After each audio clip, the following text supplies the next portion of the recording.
beloved Boss Mike Cervera.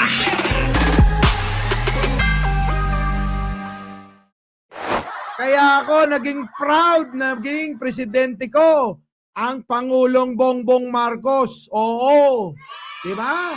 Kaya mga kababayan, maging proud kayo ang presidente natin, si Pangulong Bongbong Marcos. Di ba? Oh, isa pa. Kabilang si Pangulong Bongbong Marcos sa 100 most influential people ng Time Magazine ngayong 2024. Oh. Kabilang si Pangulong Bongbong Marcos sa 100 most influential people of 2024 ng Time Magazine. Kinilala siya sa kanyang mga hakbang para ibangon ang ekonomiya ng Pilipinas, gayon din ang kanyang paninindigan sa West Philippine Sea. Oh, kita nyo mga kababayan, grabe no? Hindi lang yan, paano ba namang hindi magiging ganyan yan? Pakinggan ninyo tong balita na to. At sigurado, sasabihin nyo, nako, proud na proud kami sa iyo, Pangulo! Eto na. Pasok! Si Pangulong Bongbong Marcos sa graduate. Bago yan mga kababayan, baka pwede paki-like naman. Sa mga bago, dito sa channel ko, paki-subscribe naman. Kung hindi naman kalabisan, paki-share na rin sa kapitbahay nyong DDS yan. Kung nagbago naman na yung isip ng kapitbahay ninyo, share nyo na sa kabit ng asawa nyo. Eto na mga kababayan. Pwede ba paki-isang like naman? Kalma. Baby, kalma. Huwag mo naman akong bigyan ng dahilan para tapunin ka. Ay, Chang, ilan na ba? Maring Dida, ilan na ba ang like? Ito na, mga... Ito na, pakinggan ninyo tong balita na to. Naku, world class. Oo, mga kababayan, isusulong ni Pangulong Bongbong, presidente natin yon. Duterte, presidente ng mga taong grasa yon. Sara Duterte, vice president ng mga mangmang yon.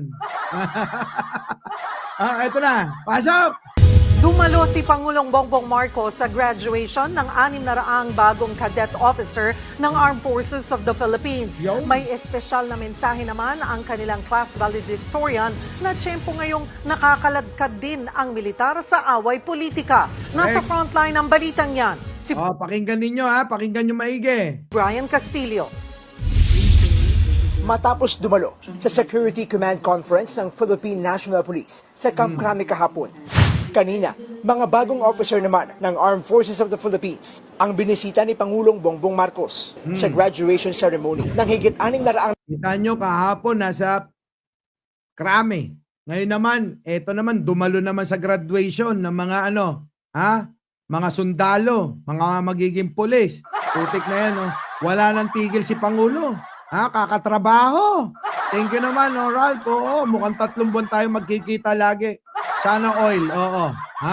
Okay, tuloy. Nagsipagtapos sa Major Services Officer Candidate Course ng AFP. 1 taon silang sinanay para makomisyon bilang mga bagong officer ng Philippine Army, Navy at Air Force. Nako. In the face of evolving threats and modern warfare, innovation, Yan. technical expertise, and leadership rooted in service Nako. will be your most powerful weapons. Naku, yan lang nga ba sinasabi ko? Sige, tuloy. Ngayon, ang tensyon pa rin sa West Philippine Sea, ang isa sa mga pinakamalaking banta sa seguridad ng bansa.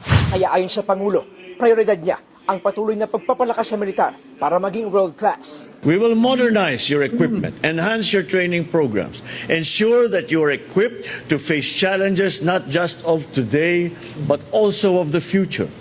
Sa gitna Si Digong hindi future ang inisip nun. Ang inisip ni Digong kung paano makakamkam ang pera ng gobyerno noon. Pero si Pangulo malayo. Sabi ko sa inyo, ang hindi naiisip ni Digong ay naisip na nakahapon ni Pangulo. Ganon mag-isip yan. Yung hindi natin naiisip, naisip niya na.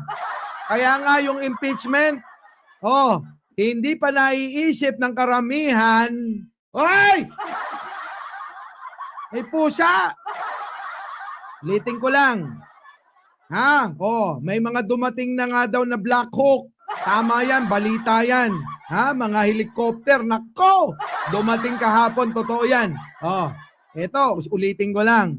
Kaya nga kung kayo nagtatampo doon sa impeachment, wag yun. Sabi ko sa inyo, kalma lang kayo. Yung mga nagme-message sa akin, sabi, naku, bakit naman ganon? Parang natatakot ba si Pangulong Bongbong? Alam nyo si Pangulong Bongbong, gusto niyan yung prosesong matino, hindi yung proseso ni Digong. Ang proseso ni Digong, shortcut. Bakit? Gusto niya kasi mawala agad yung sagabal sa kanyang mga negosyo.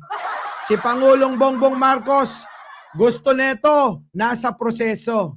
At pag nag-isip ito, gusto neto, hindi lang para sa ngayon pakinabangan. Kung hindi, ang iniisip niyang mga proyekto, pakikinabangan pa ng dekada. Ganon. Di ba, mga kababayan, manang-mana ka sa tatay mo. Kung si Sara Duterte manang-mana sa tatay niya, etong si Pangulong Bongbong, sa paggawa ng proyekto, manang-mana sa tatay niya na idol at bayani ng karamihang Pilipino.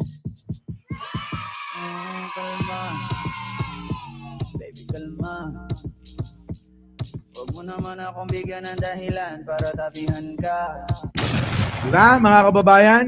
Oh, tuloy. It's not just of today, but also of the future. Sa gitna naman ng bangayan ngayon sa politika, naging makahulugan ng mensahe ng class valedictorian na si Nako, iiyak na naman mga DDS dito. Etong valedictorian ng etong mga nagsipagtapos. Nako. Oh, mga DDS, babanatan nyo na naman to. Tatawagin nyo na namang addict to. Valedictorian to.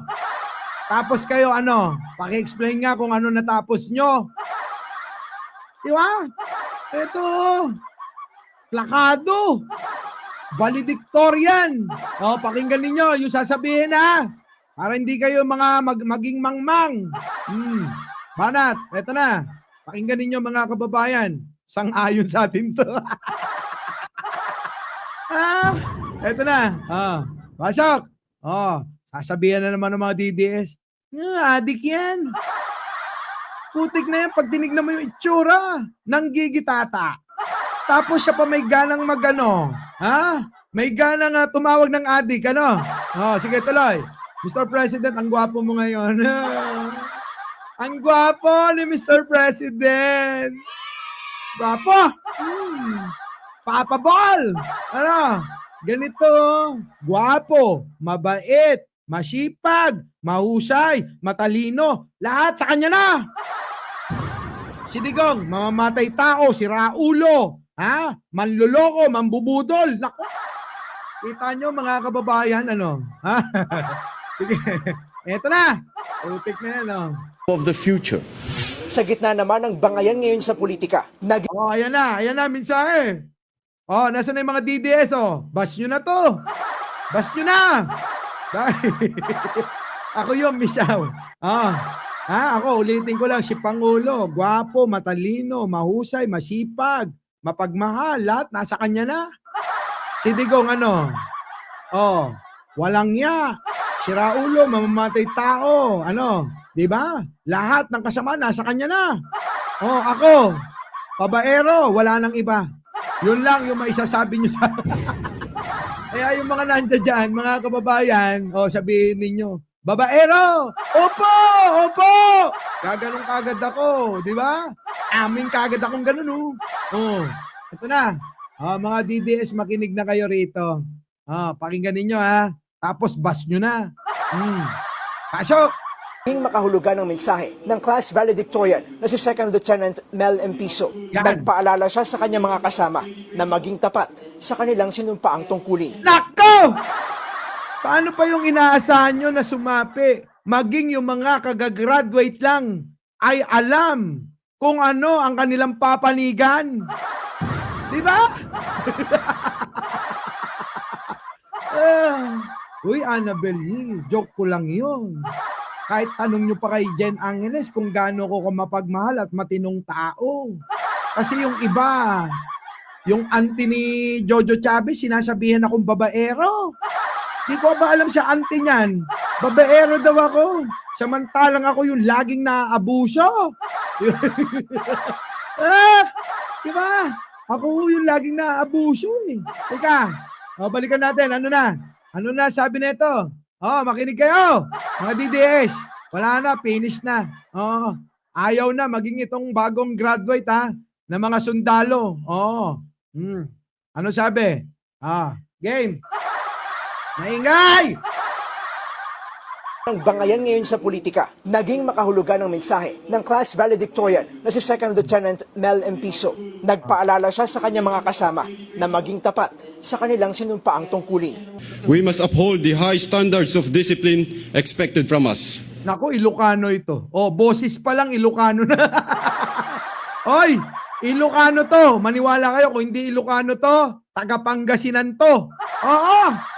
Tingnan nyo yung boses bago yung mensahe, bago nyo unawain. Tandaan nyo. Ulit. Tungkulin. We must uphold the high standards of discipline expected from us.